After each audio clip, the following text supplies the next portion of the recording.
Welcome back to this episode of the Shooting Bricks podcast. And guys, can you believe it? The NBA season's over, and we now have to deal with a lot of different things, but mainly the awards. And I know that some people really don't care about the awards, they're just accolades. All that matters is the NBA title. But to us, not really. We care about awards because they make us look good. If you get an award, flaunt it, show it off. Because if I was one of these three winners that we're about to talk about in a little bit, I'd be hella proud. I'd be showing it off wherever I go. But before we get into that, as always, I'm Jerry Castillo, and I'm joined by. I'm Daniel Nguyen. Before I introduce the other hosts on the show, I just want to give out a shout out and say my grateful thank you to Jimmy Butler, Zion Williamson, and Mr. Damian Lillard. Without you three, I would not have won my fantasy basketball league this past weekend. So just wanted to tell all those three players that I will forever be grateful for your services and joining And me as well. injuries. Yes. Yeah, most definitely. Big shout out to the WNBA, 25% increase in viewership in opening week. It's amazing. Watched it this past weekend. Of course, you already know what it is. It's your boy, Really Real Gerrel Sales. And we have a special guest today, our sweepstakes winner. Go ahead and introduce yourself. My name is Davion Mount, man. You can follow me on Instagram as Young Duck with 3 underscores. Kobe fan, Lakers fan. I see the shirt. That's what it's about, man. It's about the Lakers, man. Let's get this championship this year. Sir. We shooting bricks today. LA. We shooting LA. bricks today, and as a Warrior fan, I hope the Lakers really do shoot bricks today. But yeah, Davion, just a little bit about yourself. What got you into basketball? You talk about Kobe, so just a little bit of your story. Hey, so what got me into basketball really was my family. I have an older cousin who played basketball at I'm from Detroit. You could play at Cass Technical High School. It's like a big school here, and he went to Michigan State. My other cousins, they all played. My dad played. He was really nice. So growing up, that's all I wanted to do was play basketball. And as I started to watch it, I really remember my first NBA finals was the '09 finals. I watched Kobe win that championship against Dwight Howard, and ever since then, I just been glued to it. Yeah, you and everyone else in this podcast, we all have a specific Kobe memory that we talked about a few weeks ago, but you talk about the '09 finals. Do you have another memory or a specific one that just really stands out for you that is your number one memory of Kobe? Asking them tough questions. Maybe that 2010 finals, because you could really see that, like in that game 7, after they won, you seen them like grabbing the ball, running up and down the court. Like you can really see like he finally was happy. Like he was finally at that point. I finally felt like, I felt like he finally felt like I made it. Like I did it. He had one more than Shaq. He finally got the media off his back. That's 2 finals MVPs for him. There's no more, he's a sidekick. He can't win. He can't do this. He can't do that. And he got his revenge too. Right. Big facts. Oh, yeah. Yeah, I can remember that too. The main thing I remember was him having that busted finger. I don't know if it's left or right, and it was so bandaged. It looks so funky, but it's like, all right, well, you know what? It's working for him. He's dropping like 30 points on the Celtics of all teams. So why not, man? Why not? But you talk about, being happy and some of the teams here that we're about to talk about. And shout out to Daniel too for compiling this list, because we're going to start talking about Rookie of the Year, and whoever wins this is definitely going to be happy, even though their teams aren't the greatest, but I'm sure they're going to be happy. But I just want to ask you guys, in your opinion, who would win these awards? And right now, like I said, we're going to talk about Rookie of the Year. We've got 2 main candidates. I mean, Tyrese Halliburton, as well as he's played, he's not really considered a top contender. But right now we have LaMelo Ball. He, as much as everyone would like to doubt his skill, he's solid, man. He averaged 15.7 points and 6.1 assists this season, and he led the Hornets to the play-in tournament, which they subsequently lost. Now, he also shot around 35% from downtown, which is pretty solid, especially for a young rookie who nobody thought would shoot that well from 3. Because if you look at his pre-NBA highlights, his shot looked wonky, right? It didn't look all that great. But he shot 35% from downtown, and for many, he is some people's runaway favorite, but his wrist injury, caused him to miss 21 games this season, causing people to speculate whether or not this next player can actually take it, Anthony Edwards. Now, he averaged a monstrous 19.3 points per game this year and was the number one pick by Minnesota. Again, it's Minnesota, so there's nothing going on there. That's why he averaged 19 points per game. But he shot 41% from the field, which is an interesting situation because if you guys remember early in the season, he was shooting poorly. But then after everyone went down, he got his time to shine. Then he just exploded. I think he's one of few, I think 3 teenagers to score 40 plus points. So Twice. twice, yeah. Thank you for that. There's something building there. And again, there's something building there, but Minnesota is one of the worst teams this season. Now, who do you guys think would be the rookie of the year? Because for me, as much as I hate to bag on LaMelo Ball, it's his. I mean, the wrist injury didn't really do anything to like dampen that talk because think about it. The dude is far and away one of the best players on his team, if not the best player on his team, the Hornets, and they need something to look out for. Plus, the cultural impact that he's already had on the team makes it that much better for him to win. And if Anthony Edwards wins, then the NBA is going to be like, oh, well, we're missing out here, at least when it comes to financials. But I'm really interested to think or to hear what you guys think. Look, 21 games it's still a sizable portion of the season. That's a lot of games to miss due to right wrist injury. But with that being said, I don't think it's enough to completely throw LaMelo Ball from his potential award. He is the rookie of the year. Look, the big difference between Anthony Edwards and LaMelo Ball is this: LaMelo Ball, before coming into this season, people thought, people saw Charlotte as a mediocre playoff team. He was a rookie that came in and he instantly overnight became the face of the franchise. And on top of that, he got his team sniffing into the playoffs. He got them into the play-in. Look at let's be really honest here. Most rookies, they don't come anywhere near close to that. You got to be you essentially have to be one of the greats to get that status upon you. And even then, a lot of the greats don't get their teams to the even close to the playoffs. Like Kevin Durant is one of the many examples. He was on a shady Supersonics team. I know that was a really random pull, but like my main point is it's really hard as a rookie to get become face of your franchise and lead them like even close to the playoffs.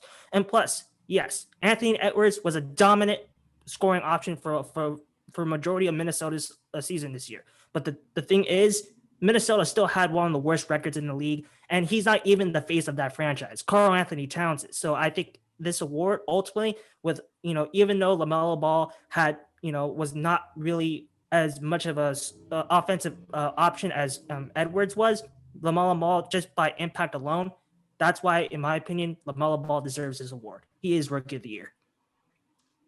Okay. Ooh. It's a lot of interesting points being thrown out there. I don't think anybody has ever bagged on LaMelo Ball. He's been the most consistent rookie throughout this entire season. And I understand prior. All right, not this season, but prior. He's built for this. Like before he even put on a Hornets jersey, as soon as they saw him get drafted, he was automatically the face of the franchise. Now, I want to point out the fact that we're talking about offensive presence within the team, right? Offense isn't always necessarily all about scoring, right? Anthony Edwards is averaging 3 more points than LaMelo Ball is, but LaMelo Ball is also averaging 6 assists. He is the focal point of that Hornets offense. Not only is he scoring, but he's also facilitating big highlight plays. And I'm not trying to dig at any arguments, but I'm just trying to sharpen them. Let's put it like that.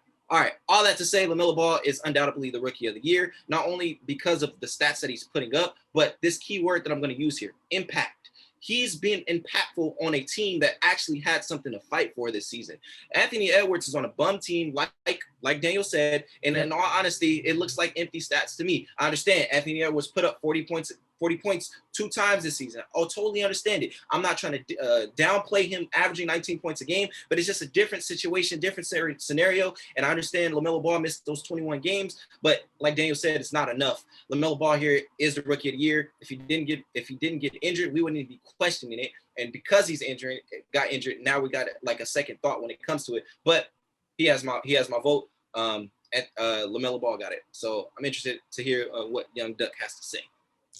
Well, I agree with you guys. LaMelo has it. It has to be his because, like I said before, before his injury, he ran away with it. It wasn't no talk about Anthony Edwards. There wasn't really much talk about Tyrese Halliburton. Like, we knew they were around. We knew they were doing good things, but they weren't on his level. He was doing things. He was on ESPN every night. It didn't matter. You turn the TV on, you're going to see him. So, and Anthony Edwards, I really feel like he deserved to be that first pick. And I like what he was doing throughout the year, growing. And really, I feel like with that team, it wasn't really going to go anywhere because, for one, you had Cat. He's injured. He had COVID. He had family issues and all that. And then D'Lo, he was playing injured the whole year also. So, therefore, there was no way that they were ever going to go anywhere. But Charlotte, you got Gordon Hayward coming there. You got Devontae Graham. He had a down year this year, shooting below 40%. But he still is he's a really good role player. And he actually come off the bench to play 6 man for them with Miles Bridges, Cody Zeller. Like, LaMelo made them even better. And then on top of that, having a Gordon Hayward, a point forward type small forward, but can also score and get you 20 a game, 25 and 5. That was a great pickup for the Hornets. They're gonna do big things with LaMelo. Yeah, and actually that's a really good segue because I was thinking about this while you were talking, right? We're talking about the Timberwolves, how they have Cat, D'Lo, Anthony Edwards, and probably a top 10 pick this year.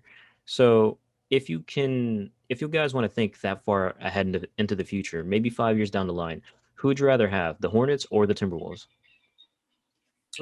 I think it's the Hornets. It's the Hornets. I just think simply because, yes, I think Charlotte has had their organization, like in an organization sense, they're fair troubles. I think Michael Jordan's a very mediocre owner. I just think their ownership is much more stable than Minnesota, who keeps, even though they have gotten numerous number one picks throughout the last 7 to 10 years, they still keep fucking them up. And like you got to remember, 3-4 years back, like Minnesota was hyped as this next potential like NBA dynasty along with Philadelphia.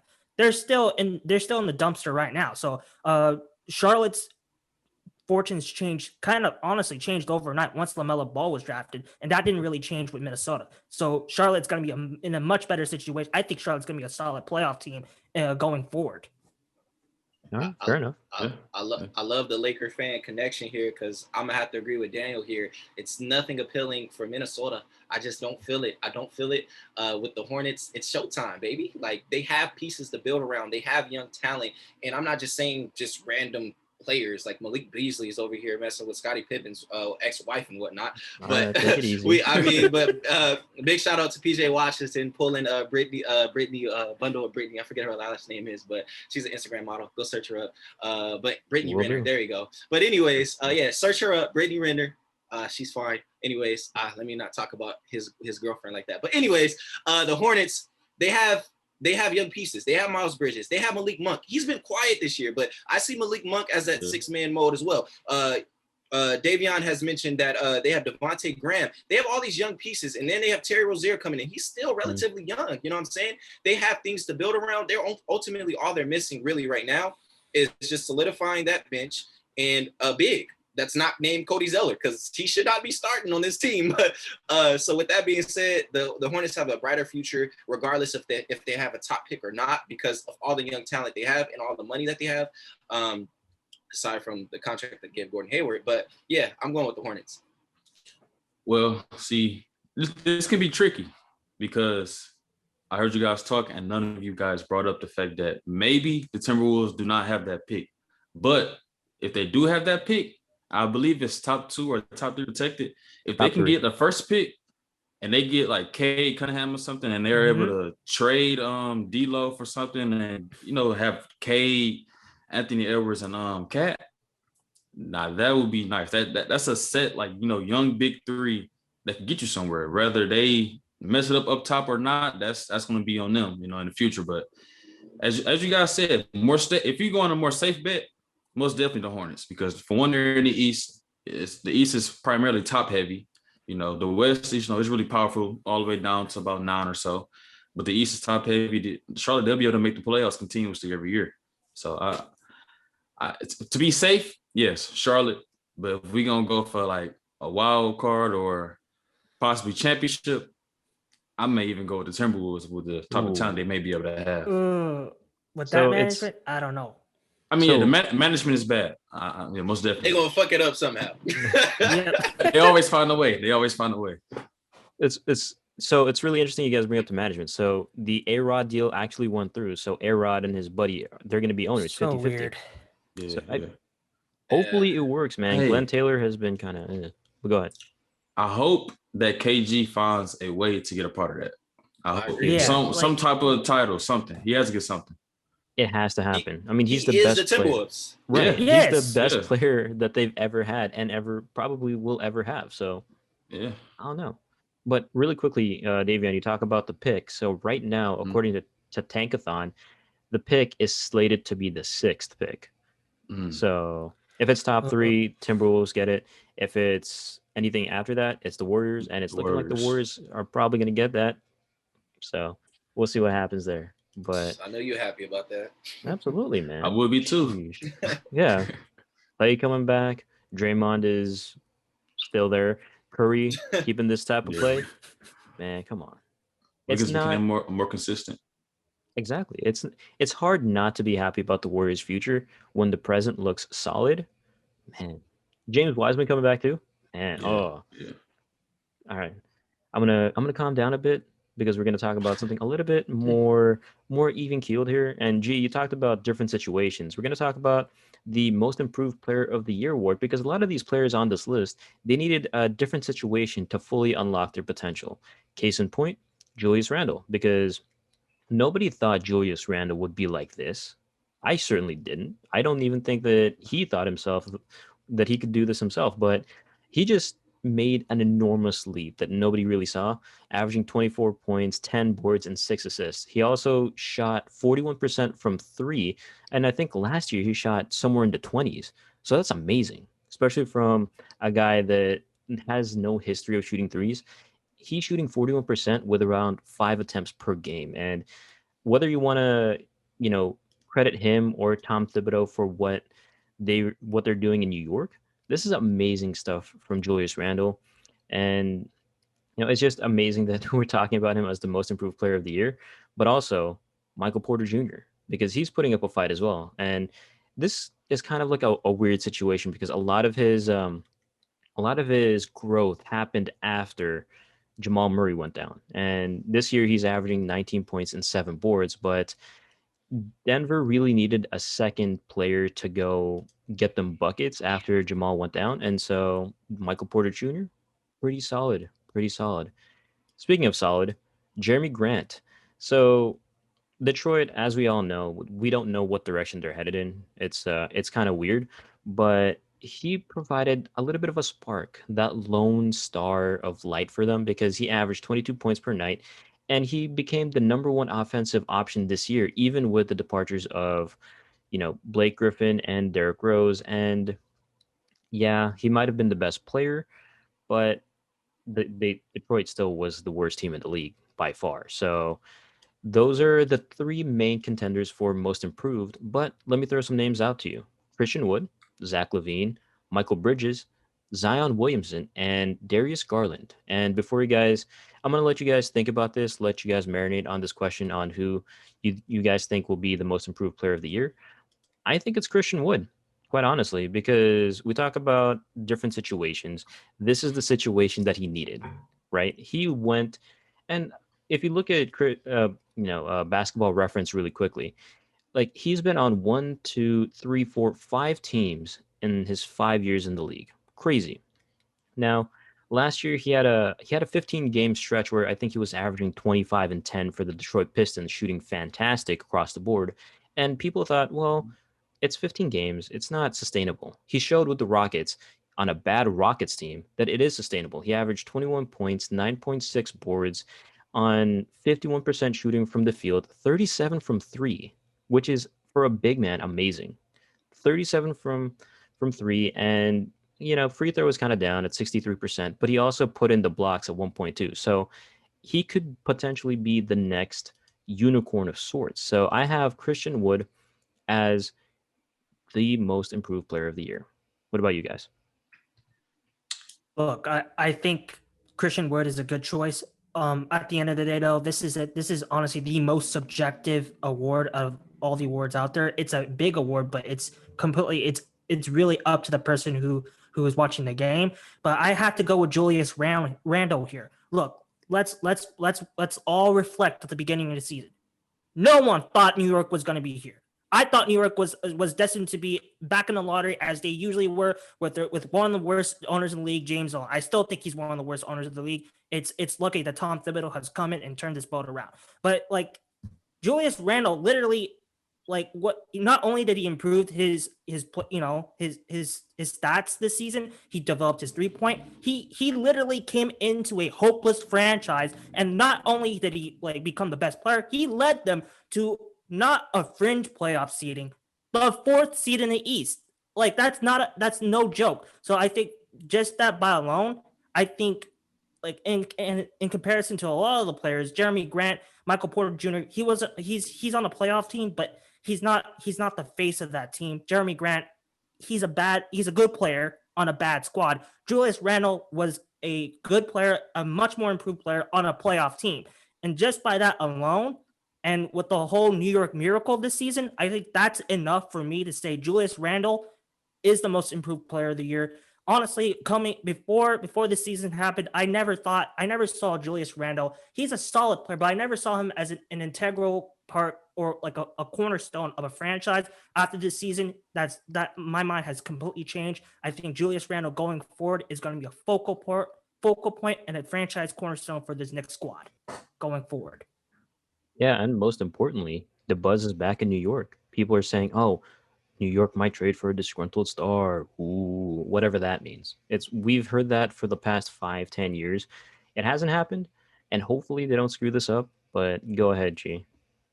So all y'all that's listening, y'all might not like my response. I was about to go with Julius Randle, and I'm not trying to sound repetitive.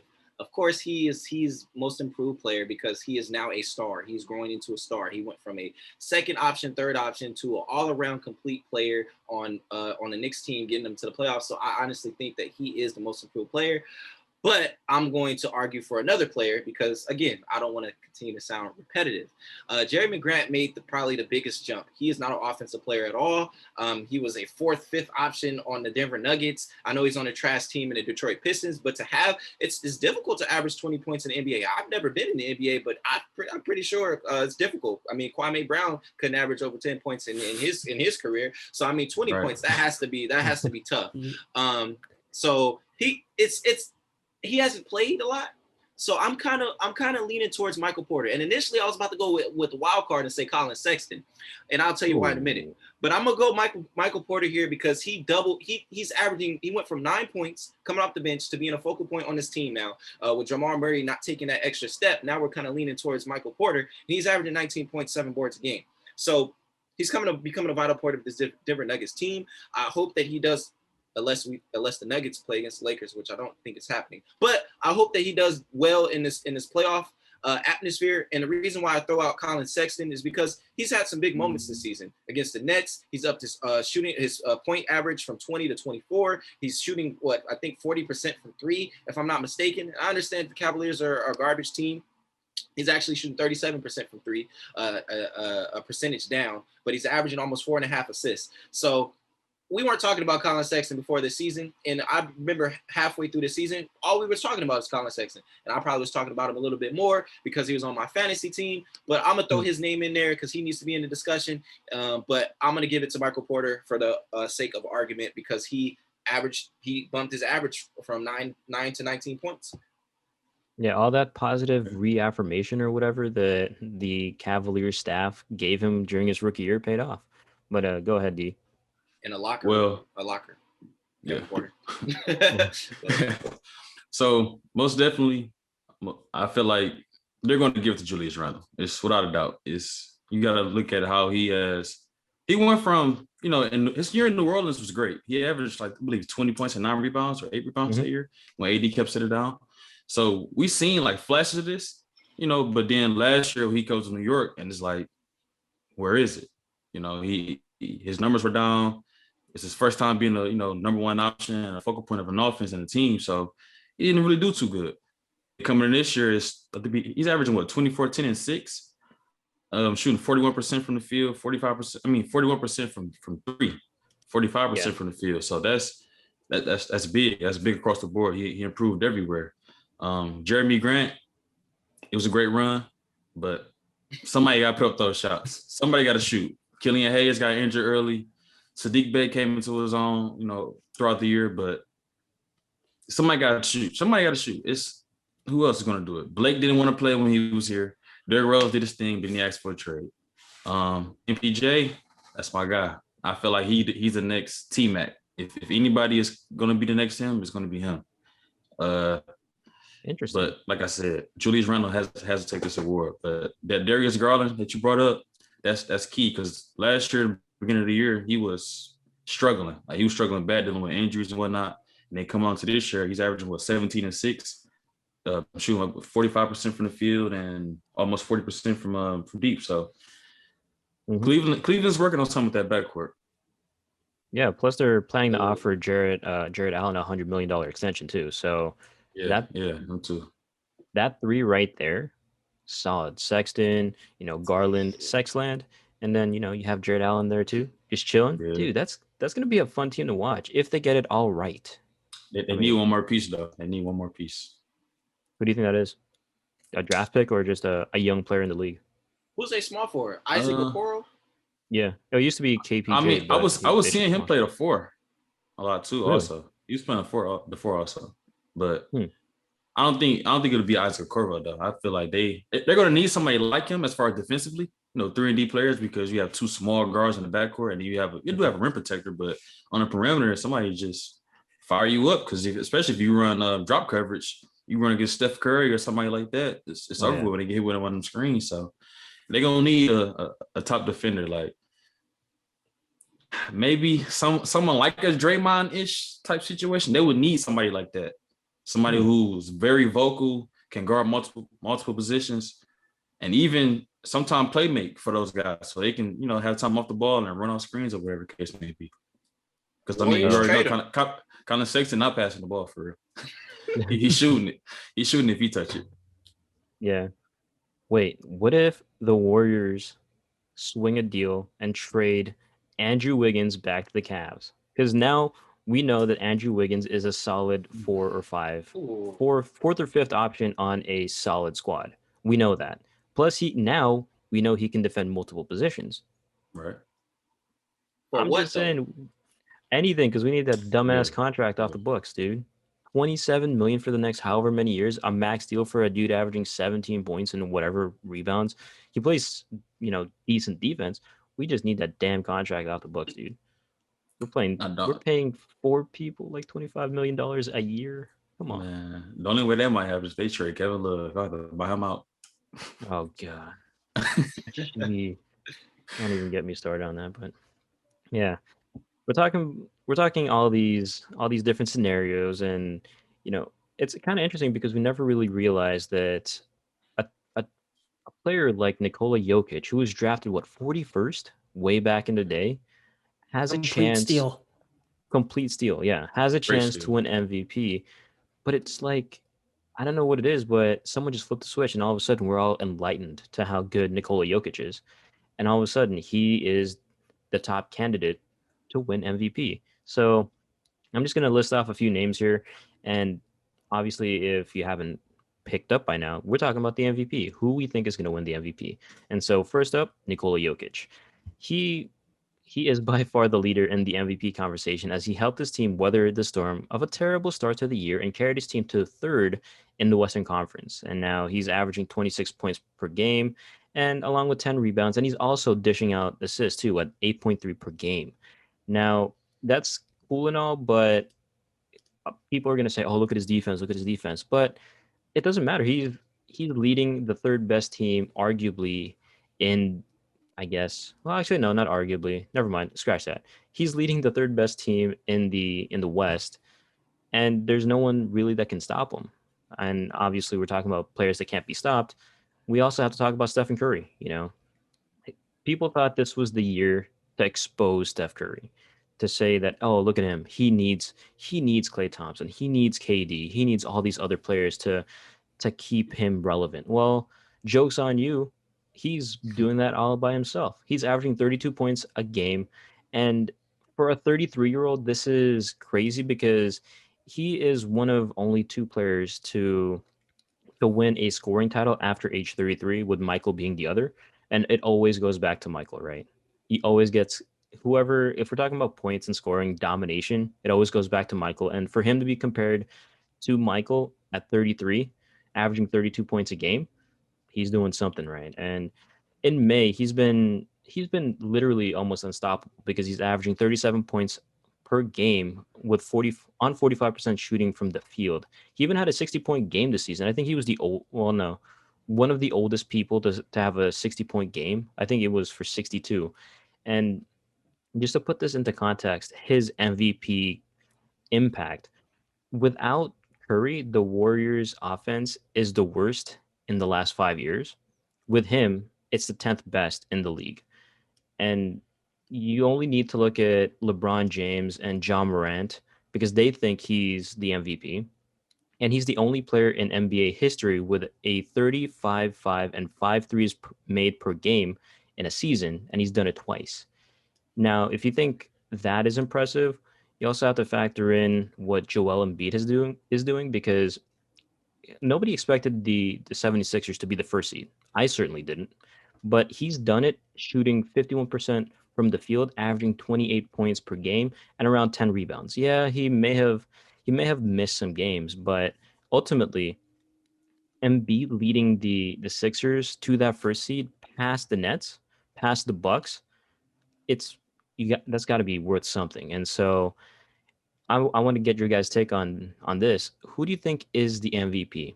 For me personally, I think without a doubt it's Stephen Curry.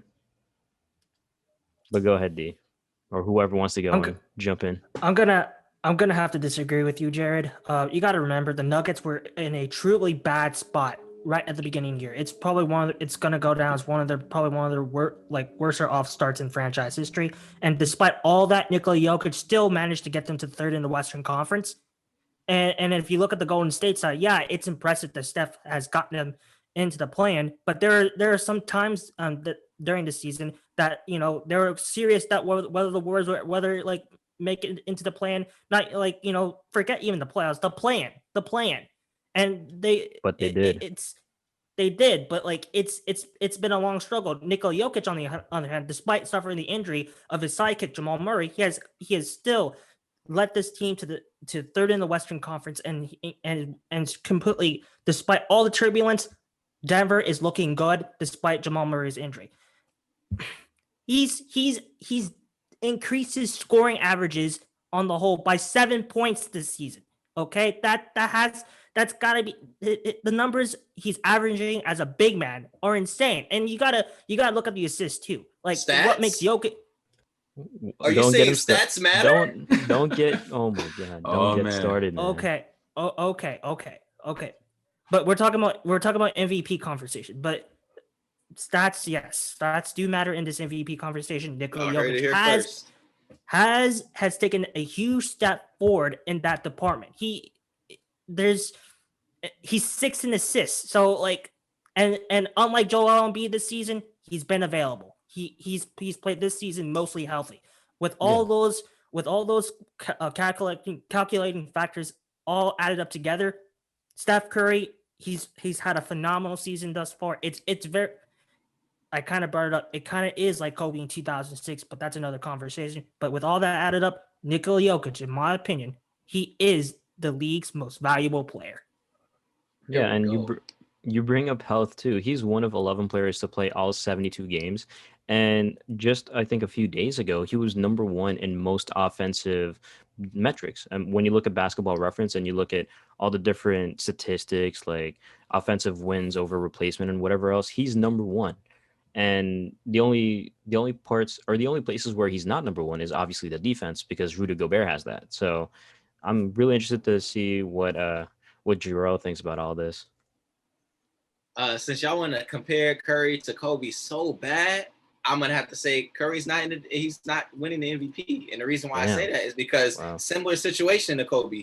Curry is balling out of his mind, plus 30 points per game, leading his team to arguably potentially the 8th seed because they're about to lose to the Lakers tonight on Wednesday. So anyways, Kobe didn't win MVP when that happened. So if you want to compare him to Kobe, Curry ain't winning the MVP this time. But hey, keep cooking, Chef Curry. Keep hitting those threes. We're going to keep shooting bricks on this podcast. And with that being said, I have to agree with Daniel here. Jokic, the Joker, is undoubtedly the MVP. Availability is also an ability. You said he played 72 games this season. He's been the leader of the Denver Nuggets. He's upped his scoring. He's become more of a scorer. In addition to his facilitating, he's leading his team in points, rebounds, assists, and he's still giving you 1.3 steals a game. And I understand that's a stat. We're just looking at it. He's not really impacting defensively wise. But without the Joker, they would not be in this situation. The Denver Nuggets, like Daniel said, but in the beginning of the season, they were like the 10th seed, right? First 10 games, they were horrific. Awful. with right. Jamal Murray. And now they're in the 3rd seed. They maintained it. Look at what happened to the Lakers without AD.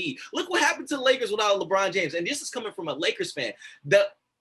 The Denver Nuggets ain't built like us, right? They got the next best player is Michael Porter Jr., and he's just a step above Kyle Kuzma, in my opinion, as far as basketball IQ. No offense, but I did like the take of him and Tracy McGrady. That really caught my eye there. But the Joker, what does he have? Like, you know what I'm saying? And he still kept his team in 3rd place.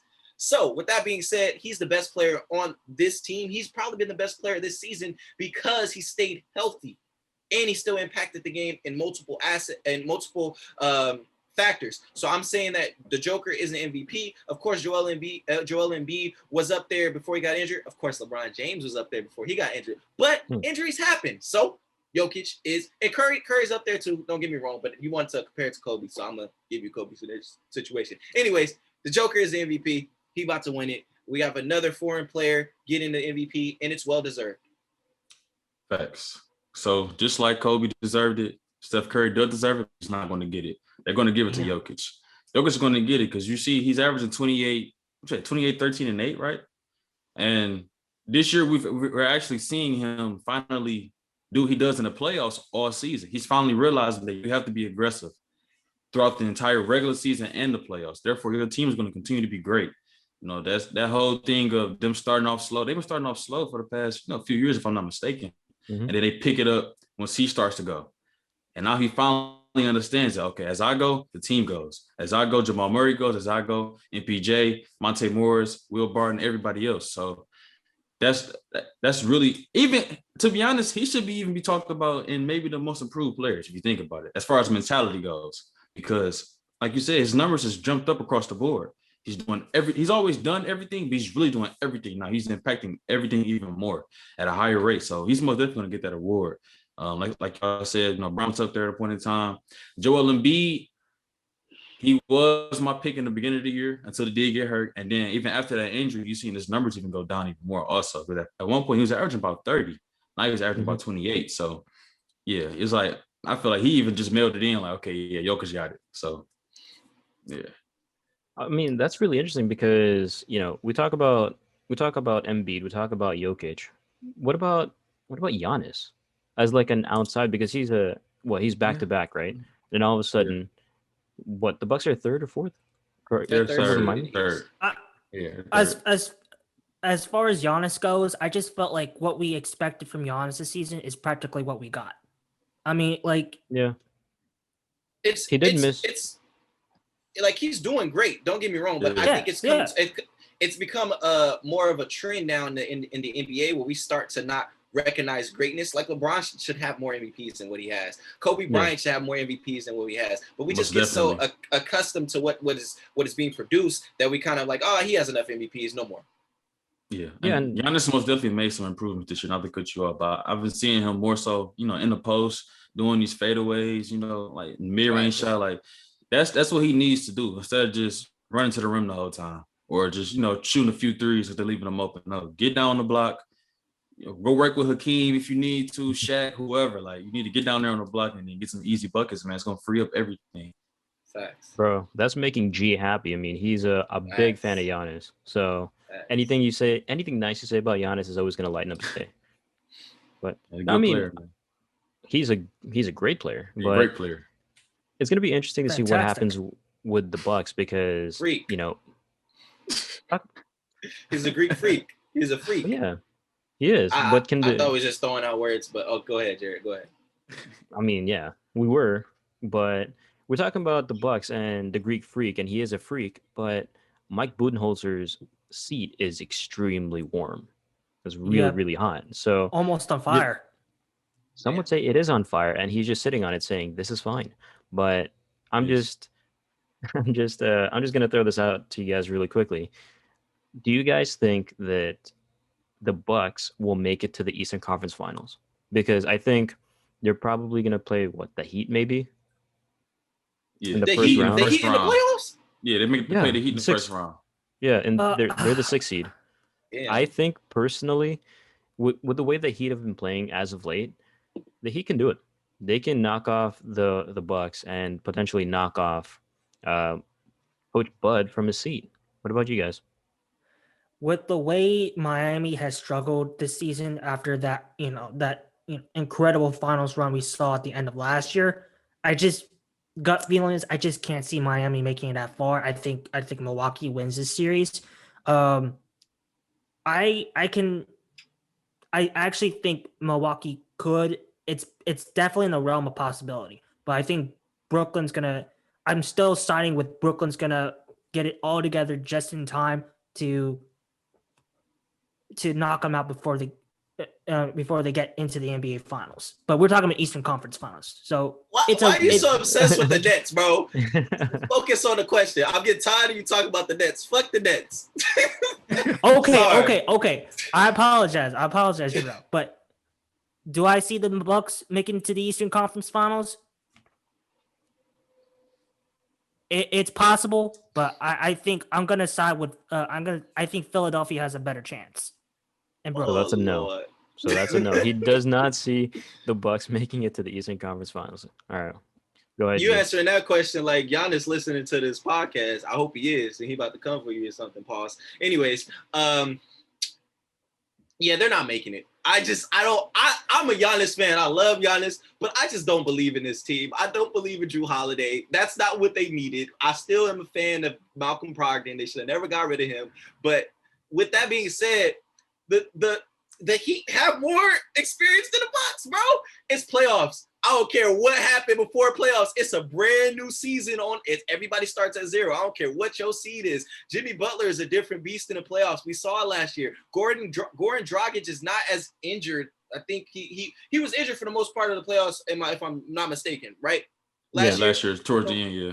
So now they have Goran Dragic and Bam Adebayo, and this is somebody that we should be talking about. We didn't talk about Defensive Player of the Year, but this guy is a beast. We saw what he did to the Celtics. He blocked Jason Tatum's dunk attempt, and he was a vital part of this Miami Heat team. So with that being said, I just believe that the Bucks might even get taken out in this first round. They might fuck around and go to the seventh game, and they're not gonna be able to handle Jimmy Butler's triple doubles and clutch shots. And what's that dude Tyler Hero? He got his girlfriend chilling and making a little smirk. He ready to go. So I know Giannis. I hope you're not listening to this, man. You are an amazing player, but I just don't believe in your general manager. I don't believe in your team and making the conference finals. Can they get past the first round? Well, we'll talk about that once they get past the first round then. But go ahead, Davion. If the way I look at it, they're gonna beat Miami, and they're gonna beat the Nets. You gotta look at it like you have the Drew Nets? Holiday. Yes, most definitely. Kevin Porter dropped 50 on his head. I mean, right, you're right. But let's keep in mind, what did Kyrie do when Drew was guarding him in that first game when Giannis had 49? So as long as Drew can take one of them out, whether he's not taking KD out the game. That's not happening. Yeah. So it has to be either he got to get Kyrie off his stuff or James Harden. One of them, he got to get one of them to either choke or just get off their game. After that, it's between Chris Middleton coming through, the rest of those role players, and Giannis not just seeing a wall and saying, "Oh, turnover," or throwing to somebody and they miss. Hopefully they can get that. But I'm picking them to go ahead and make it to the conference finals to go against Philly. Interesting. One last question here before we head over to the quick hitters. Would you take Brooklyn's offense or Milwaukee's defense in a 7-game series? Well, I just said you go ahead. Oh, This sorry, is a Denzel, serious but question. Like, I'm genuinely curious if you had money on the line or whatever have you, looking at the stats, would you take Middleton, Giannis, and Drew Holiday's defense to guard, or would you take KD, Harden, and Kyrie's offense?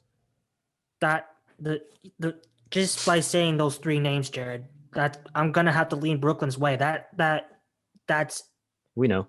look. There's questions whether they can really win a championship, but the horsepower, it's like a Mustang. It's powerful. Like you can't not side with that. So I'm taking Brooklyn's offense over Milwaukee's defense there. It's just too potent. I'm not going to try to get too deep in it, but the game is geared towards offense. You know what I'm saying? And I don't feel like Milwaukee has enough offensive firepower to back up their defense, if that makes sense. So I'm going with Brooklyn Nets because they have the firepower there. Milwaukee may be able to try to contain them, but they're not going to be able to capitalize on it. So that's why I'm going with the Nets here too, unfortunately. I mean, but the Nets don't play much defense, so then again, yeah, true. Giannis is going against DJ the whole time. That's food. That's food. But if like, if Giannis is giving up 30, 36 to KD, and well, I mean, he don't usually guard him though. But they're gonna have like PJ Tucker on him for real. Oh, in my opinion, I know for sure. The last game they had him on. They'll let Giannis just go ahead and play help defense. But I mean, PJ Tucker, I mean, he's annoying, but you saw what AD did to him last year. Now, right. Damn. Can't nobody stop KD. That's just another. He a beast. Facts. Right. So I'm hearing the Nets. With that question, yes. Oh, yeah. If you're going three versus three, offense for sure. Okay. Yeah, team versus team, man. I'm sticking with the Bucks. I got to see them do something this year. Hopefully. All right, man. Depending on what happens to the Bucks, I'm gonna send you this clip, and then we're gonna go from there. But speaking of which, just a few more quick hitters here before we wrap things up. So, as we all know, Marv Albert, right? He's one of the greatest commentators of all time, and we've all had some sort of memory when it comes to hearing Marv Albert's name. So he's retiring at the end of the playoffs. He's almost 80 years old, and he started broadcasting 55 years ago. And he actually started in 1967 covering the Knicks. And now that, we hear that he's retiring, what's your favorite call? I mean, for me personally, it's a spectacular move by Michael Jordan when he does that thing against the layup against the Lakers in 1991. I thought that was the move itself is highly overrated, but the call was A1. It's such a great call. What about you guys? I don't particularly have a favorite call from Marv Albert, but I just want to say, like, he will always be synonymous with with the 90s and some parts, yes, the NBA 2K series. I think he will forever be like, the voice of basketball. I got it. Marv Albert, NBA Live. That's where Marv Albert is from, and that is what I automatically think my whole childhood is Marv Albert. I can't say his voice, but like, y'all go watch an NBA Live clip, NBA Live 2005, one of my favorite. Classic. Yes, sir. 04 for me. Watch good choice. The dunk contest. Fuck 2K's dunk contest because I did it for my career and fucking lost. But anyway, we want to talk about that. Exactly. What the hell? But yeah, Marv Albert on video games. Just his voice, like he has a very unique voice. So I don't have a specific memory, but it's just that whole childhood in NBA Live, Marv Albert as the commentator. So I'm kind of saying with you two guys, Daniel and Gerrel. I don't really have any specific memories, like that, but just the fact that now he's gone. Craig Sager's been gone, rest in peace. Like we're losing everyone from the 90s, 2000s, from our childhood and whatnot. So now it's like it's gonna be a whole new usher of new people. So I'm just interested to see who's next, really. You see, Chris Webber and Kenny Smith, all those guys. I feel like maybe they'll replace those guys with more NBA players, and maybe that'll, be even better for the fans to understand the game even more. But it's sad to see him go, but, life goes on. Absolutely. Dude is almost 80 years old, so he's yeah. Like, he's Vince Scully status. Absolutely. And, the thing with Vince Scully is that when you listen to him talk, it's he has a very specific way of talking, and it's it's not boring, but it kind of lulls you to sleep. And with Marv Albert, some of the games I watched when he was on TNT, it just seemed like he lost that impact, right? Because you can tell his age had caught up to him. So it sucks, I mean, but I think his prime was when the NBA was on NBC, like during the oh yeah, Jordan no era. That doubt, was that was no his doubt. complete prime. That's where most of my memories of Marv Albert come from, is the 1990s Jordan era NBA on NBC Hmm. with the do do do do do do, and then the one theme. Damn, but Can you yeah, do the no, I noise mean, again one more time for the fans? no, they could replay it. It's fine, but but yeah, no, Marv Albert's retiring, and another thing that kind of caught my attention was last weekend. Wow, the NBA Hall of Fame ceremony, and I thought it was really great. Vanessa Bryant was she did an amazing job, especially considering everything that happened. And I just want to give mad props to her and everything that her family's gone through.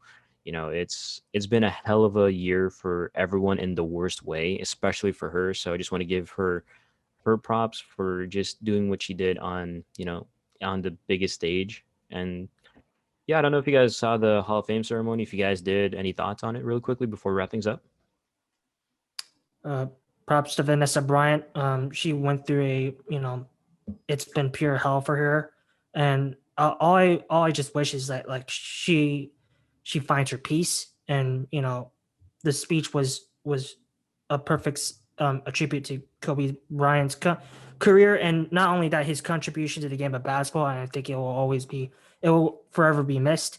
And the whole class, I mean, other than that, the whole Hall of Fame class, it will go down, in my opinion, as possibly the greatest of all time. But I digress. Yeah, I haven't watched it fully. Recorded it, seen clips on social media and whatnot. But yeah, I'm gonna keep saying this: celebrate life, and that's what Vanessa did. Celebrate the journey that Kobe brought, as his journey as far as a kid in the NBA all the way up to his retirement. Big shout out to Timmy D and KG and all the other Hall of Fame inductees. I don't know y'all names. I apologize, but anyways, great. Like I said, what Daniel said, probably one of the best Hall of Fame groups put together, just KG, Kobe, and Tim Duncan alone. But yeah, absolutely. If you guys haven't watched it, check it out. I'm pretty sure you guys saw all the clips. I just got past KG's speech. That's the only one I watched so far, so I'm not gonna lie to y'all. But it's been very interesting so far. You want to hear what these players have to say, who they have to thank, and some of the stories that they have. So absolutely, continue to celebrate greatness. Continue to celebrate life. Yeah, for me, I watched Vanessa's speech.